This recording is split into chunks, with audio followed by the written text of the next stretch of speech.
नमो भगवते वासुदेवाय नमः। आप सभी का मेरे YouTube चैनल भक्ति सागर में पुनः स्वागत है।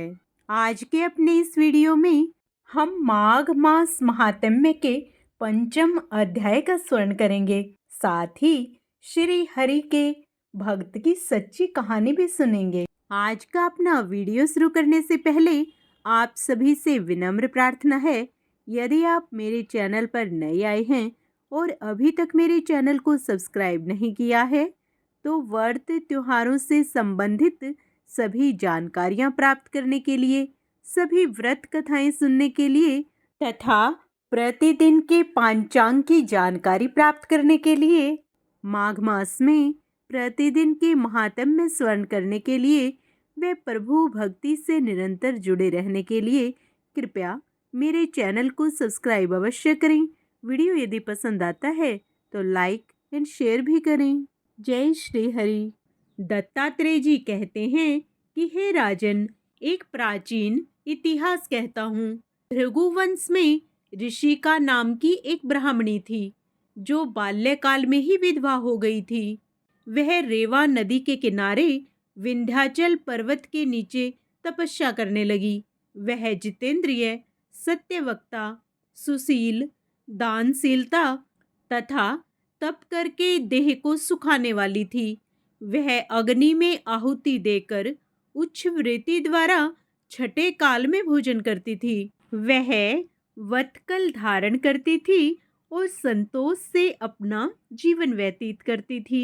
उसने रेवा और कपिल नदी के संगम में 60 वर्ष तक माघ स्नान किया और फिर वहीं पर मृत्यु को प्राप्त हो गई।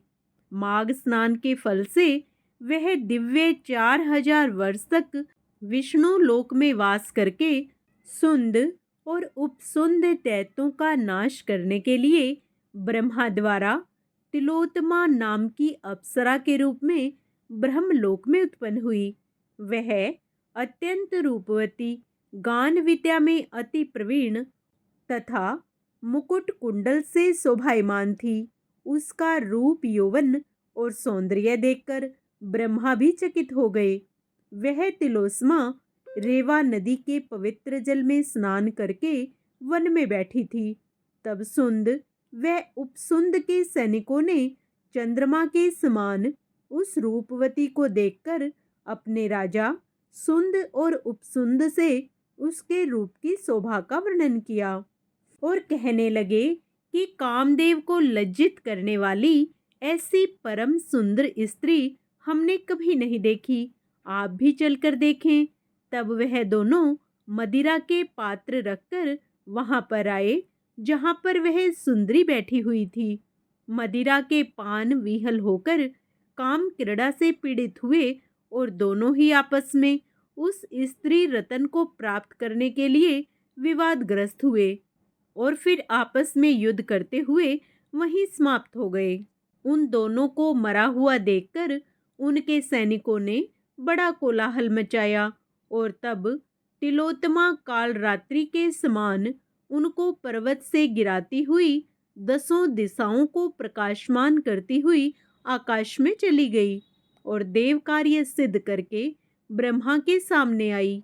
तो ब्रह्मा जी ने प्रसन्नता से कहा कि हे चंद्रवती, मैंने तुमको सूर्य के रथ पर स्थान दिया। जब तक आकाश में सूर्य स्थित है, नाना प्रकार के भोगों को भोगो। सो हे राजन, वह ब्राह्मणी अब भी सूर्य के रथ पर माघ मास स्नान के उत्तम भोगों को भोग रही है। इसलिए श्रद्धावान पुरुषों को उत्तम गति पाने के लिए यत्न के साथ माघ मास में विधि पूर्वक स्नान करना चाहिए। पंचम अध्याय यहाँ समाप्त होता है। आगे का अध्याय हम अपने कल के वीडियो में करेंगे। पूर्ण पुण्य लाभ प्राप्त करने के लिए आप उसे भी अवश्य सुने।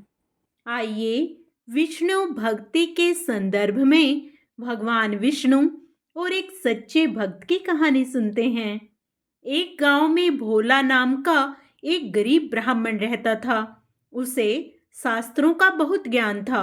उसके पास गांव का कोई व्यक्ति कुछ पूछने आता था तो वह उसकी परेशानी का उपाय बता देता था। एक दिन उसकी पत्नी सुधा ने कहा, सुनो जी, आप जो सबको उपाय बताते रहते हो, यह सब लोगों को मूर्ख बनाते हो या इन सब में कोई सच्चाई भी है? भोला ने कहा, तुम मेरी धर्म पत्नी होकर मेरी शिक्षा पर प्रश्न चिन्ह लगा रही हो। मेरी बात कभी झूठी नहीं होती। तो सुधा ने कहा, तो फिर अपने लिए कोई उपाय क्यों नहीं करते? तुम्हें दिखाई नहीं दे रहा कि हम कितने गरीब हैं? भोला ने कहा, अमीरी गरीबी की माया तो मेरे श्री हरि जाने, लेकिन एक बात है, उन्होंने आज तक हमें भूखा सोने नहीं दिया। सुधा बोली, एक दिन ऐसा भी आएगा कि गांव में आपको कोई नहीं पूछेगा, तब भूखा ही सोना पड़ेगा। इसी तरह भोला भगवान विष्णु की भक्ति में लीन रहकर गुजर बसर कर रहा था। तभी एक दिन उसके पास एक सेठ जी आए। उन्होंने कहा, भोला, मेरे पास बहुत पैसा है, लेकिन सुख भोगने के लिए संतान नहीं है। मेरा क्या कसूर है जो मुझे संतान का सुख प्राप्त नहीं हो रहा है? भोला ने कहा, सेठ जी, आपके पिछले जन्म के कर्मों के कारण आपके घर में संतान नहीं है। पिछले जन्म में आप एक शिकारी थे। आपने एक चिड़िया को मार दिया था। वह अपने बच्चों के लिए दाना लेने गई थी, जिससे उसके बच्चे भूख से तड़प कर मर गए। इसी कारण इस जन्म में आपको संतान का सुख नहीं मिल पाया है। सेठ जी ने विनती की, पंडित जी, कोई तो उपाय होगा। भोला ने कहा, सेठ जी, जब आपके पाप कर्म समाप्त हो जाएंगे तो आपको यह सुख मिल सकता है। इसके लिए इंतजार करना होगा। सेठ जी ने कहा, मैं आपका घर धन से भर दूंगा, किंतु मेरे घर में संतान होने का उपाय बता दीजिए। यह सुनकर भोला को गुस्सा आ गया। उसने कहा, तुम मुझे धन से खरीदना चाहते हो? चले जाओ यहाँ से। उसके जाने के बाद सुधा ने कहा, जब वह सेठ जी धन देने को तैयार थे तो तुम्हें क्या हो गया था? उन्हें उल्टा सीधा कुछ भी उपाय बता देते। भोला ने कहा, श्री हरि विष्णु का भक्त हूँ, झूठ बोलकर पाप की कमाई नहीं कर सकता। यदि तुम्हें मेरे साथ रहना है तो रहो, नहीं तो चली जाओ यहाँ से। यह सुनकर सुधा को बहुत गुस्सा आया, लेकिन वह कुछ नहीं बोली और चुपचाप अपने घर के कामों में लग गई। जिस दिन से वे सेठ जी गए, उस दिन से गांव वालों ने भोला के पास आना बंद कर दिया, क्योंकि सेठ जी ने पूरे गांव में जाकर कहा कि वह तो लोगों को मूर्ख बनाकर पैसा ठगता है। ऐसी बातों को सुनकर गांव वाले भोला का विरोध करने लगे। कुछ समय के बाद भोला और सुधा की भूखे मरने की नौबत आ गई। तब सुधा ने कहा, मैंने तुम्हें कितना समझाया, लेकिन तुम तो अपने विष्णु भगवान के चक्कर में पड़े हो। अब जब हम जिंदा ही नहीं रहेंगे तो भगवान जी की पूजा कैसे करोगे? कुछ और दिन बीत गए। अब दोनों से उठा बैठा भी नहीं जा रहा था। वे दोनों अपने घर में लेटे हुए थे। सुधा ने कहा, लगता है मरने का समय आ गया है। भोला ने कहा, मुझे तो लगता है भगवान से मिलने का समय आ गया है।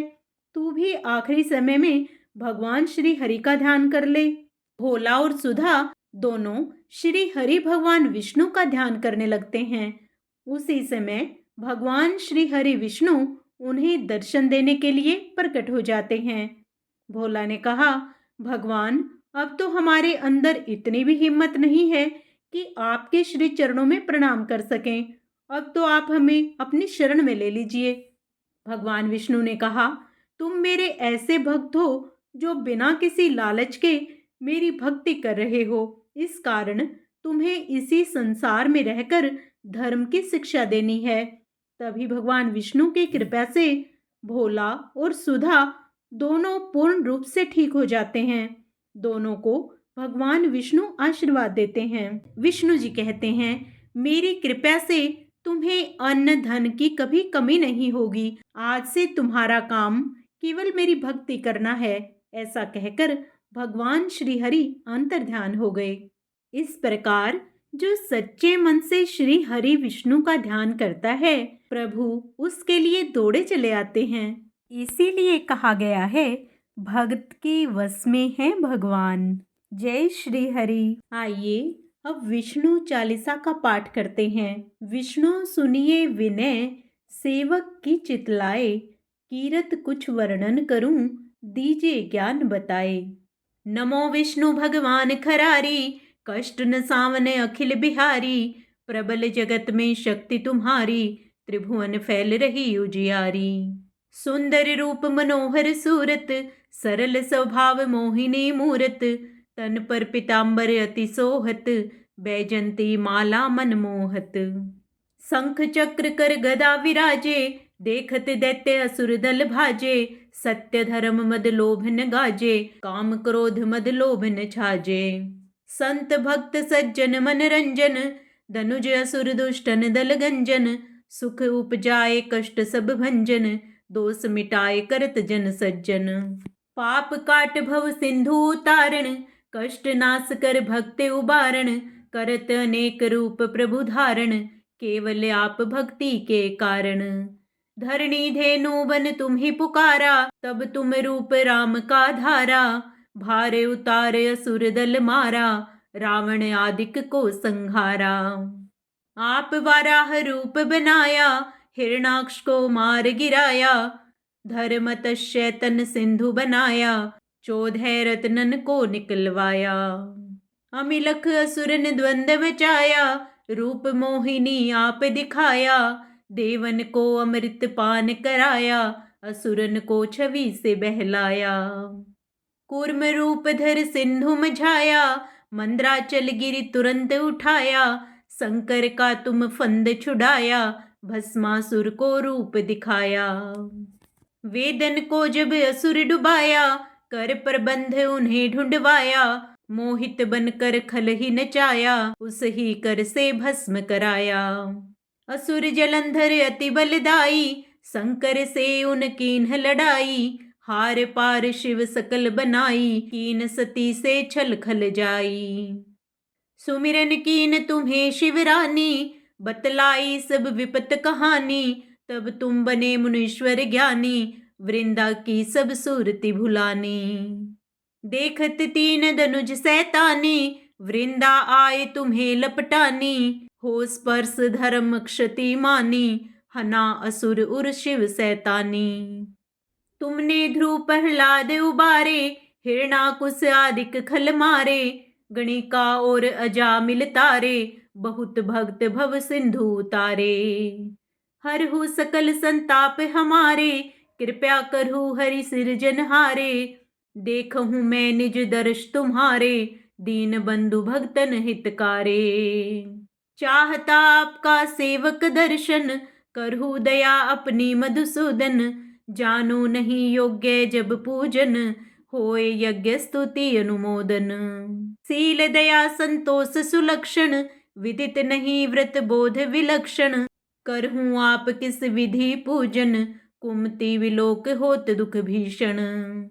करहूँ प्रणाम कौन विधि सुमिरन, कौन भांति मैं करहूँ समर्पण, सुर मुनि करत सदा सेवकाई, हर्षित रहत परम गति पाई। दीन दुखिन पर सदा सहाई, निज जन जान लेव अपनाई, पाप दोष संताप नशाओ, भव बंधन से मुक्त कराओ। सुत संपत्ति दे सुख उपजाओ, निज चरणन का दास बनाओ, निगम सदा ये विनय सुनावे, पढ़े सुने जो जन सुख पावे। आइए अब विष्णु भगवान की आरती करें। ओम जय जगदीश हरे, स्वामी जय जगदीश हरे, भक्त जनों के संकट, दास जनों के संकट, क्षण में दूर करे। ओम जय जगदीश हरे, जो ध्यावे फल पावे, दुख विन से मन का, स्वामी दुख विन से मन का, सुख संपत्ति घर आवे, कष्ट मिटे तन का। ओम जय जगदीश मात पिता तुम मेरे, शरण गेहूँ मैं किसकी, स्वामी शरण पड़ूं मैं किसकी, तुम बिन और ना दूजा, प्रभु बिन और ना दूजा, आस करूं जिसकी। ओम जय जगदीश हरे, तुम पूर्ण परमात्मा, तुम अंतर्यामी, पार ब्रह्म परमेश्वर, तुम सबके स्वामी। ओम जय जगदीश हरे, तुम करुणा के सागर, तुम पालन करता, स्वामी तुम रक्षा करता। मैं मूर्ख खल कामी, कृपया करो भरता।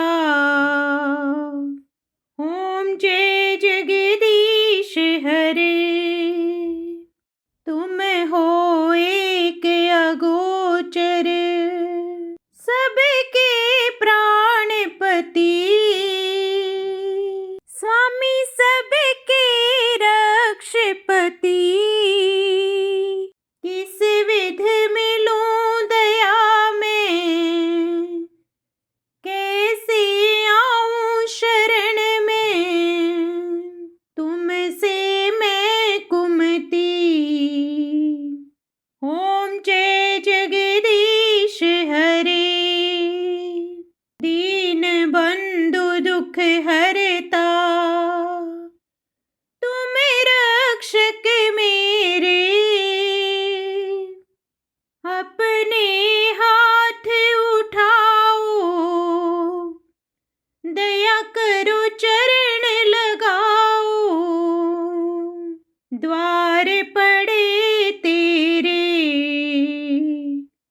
ओम जय जगदीश हरे, विषय विकार मिटाओ, पाप हरो देवा,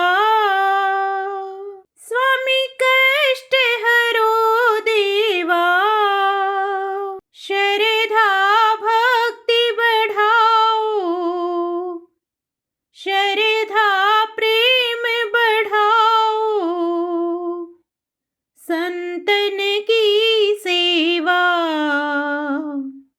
ओम जय जगदीश हरे, तन मन धन सब कुछ है तेरा, तेरा तुझको अर्पण, क्या लागे मेरा। ओम जय जगदीश हरे, ओम जय जगदीश हरे, स्वामी जय जगदीश हरे। भक्त जनों के संकट क्षण में दूर करे। ओम जय जगदीश हरे। जय श्री हरि।